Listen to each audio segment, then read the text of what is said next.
Is it me, or does it seem as though Sony is being way too covert about the state of the PlayStation 5 at this point, leading up to the launch of the platform? I mean, we are but 5 weeks out from the launch of Sony's next generation console, and at this point, yes, we know about the specs of the system. We also appreciate the recent PlayStation 5 teardown video, which offered us a deep dive look at the hardware's components that will power the next generation games.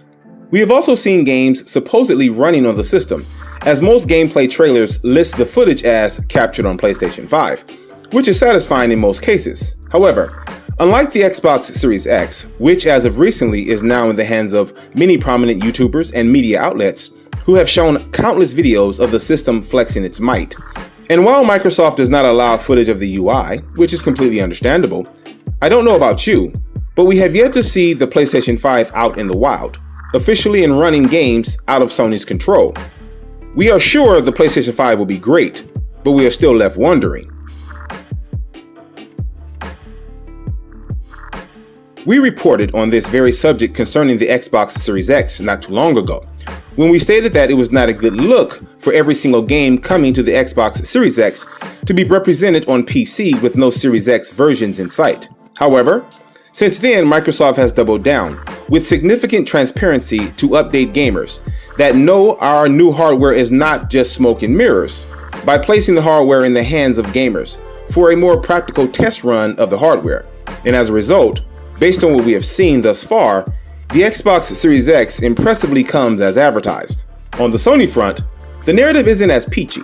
From the blundered pre-ordered ordeal to the recent announcement that the upcoming game, Destruction All-Stars, which looks like an ambitious indie game at best, will cost $70 with the addition of microtransactions, to learning that Marvel's Spider-Man Remastered will at this point only be available behind the bundled paywall of Marvel's Spider-Man Miles Morales for $70. Now, don't get me wrong, we believe this is a fair deal in and of itself.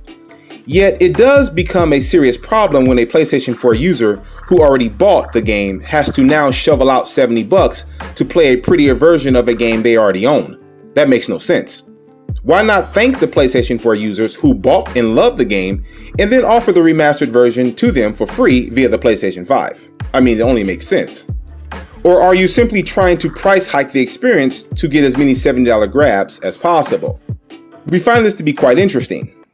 And to be fair, most of what we have learned about the PlayStation 5, despite it being an exciting piece of new tech, has been discovered through vague tweets and interview responses that have talked in circles about the hardware's backwards compatibility and or lack thereof.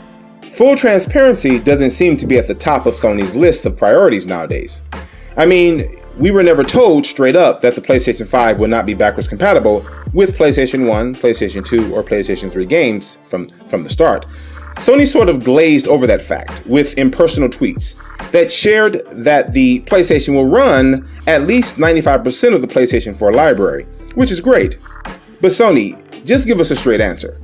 When looking at the scales, we understand that Sony has a unique balancing act to manage with the still uber popular PlayStation 4, as well as the upcoming PlayStation 5, which is currently sold out at the moment, and each of the system's relatable software. Being in this position, it makes sense to properly leverage each platform accordingly, without overshadowing the other with too much marketing. In fact, and unlike Microsoft, who has discontinued the manufacturing of the Xbox One and Xbox One X, Sony is still manufacturing PlayStation 4s, as Sony announced that the PlayStation 4 will still be supported up to 4 years into the PlayStation 5's life cycle, which is incredible.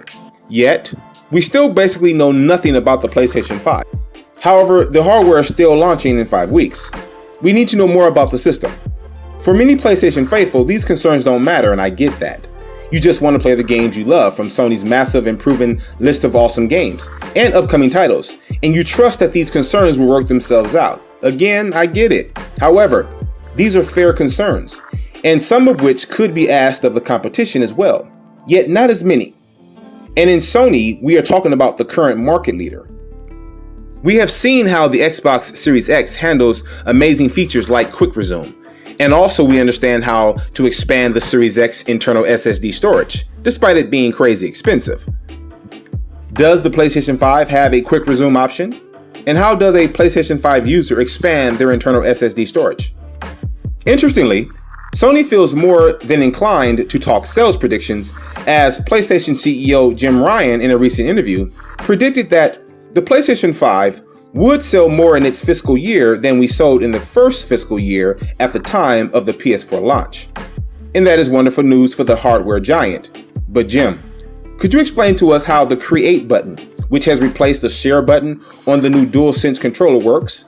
In fact, how does backwards compatibility work fully? How does the UI operate?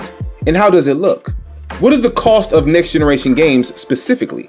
Sure, we understand that on the PlayStation blog you mentioned that games will cost from $50 to $70, but which ones? Because last we checked, indie-like games such as Destruction All-Stars and Sackboy Adventures will cost users $70. How does the PlayStation 5 handle current gen games while running on the PlayStation 5 hardware? Will there be a significant performance increase? And how so? As much as it seems Sony learned from their arrogant PlayStation 3 ways when launching the PlayStation 4 back in 2013, just a generation later, and the suits at Sony seem to be popping their collars a bit too early, while remaining quiet despite all of our questions. This is not a good look. All we're asking for at this point is more tangible information about the PlayStation 5. Again, showing us a breakdown of the system's components was cool, but we would much prefer more tangible intel, like a video on the features of the system, and throw in some examples of these amazing load times the development community has been talking about. Is that too much to ask? Or does Sony believe they can simply dangle their attractive first-party exclusive carrots in the face of gamers and not answer our questions? If this vague approach becomes an ongoing trend for the upcoming console generation, Sony might be in for a rude awakening if their exclusives can't bail them out. And there you have it.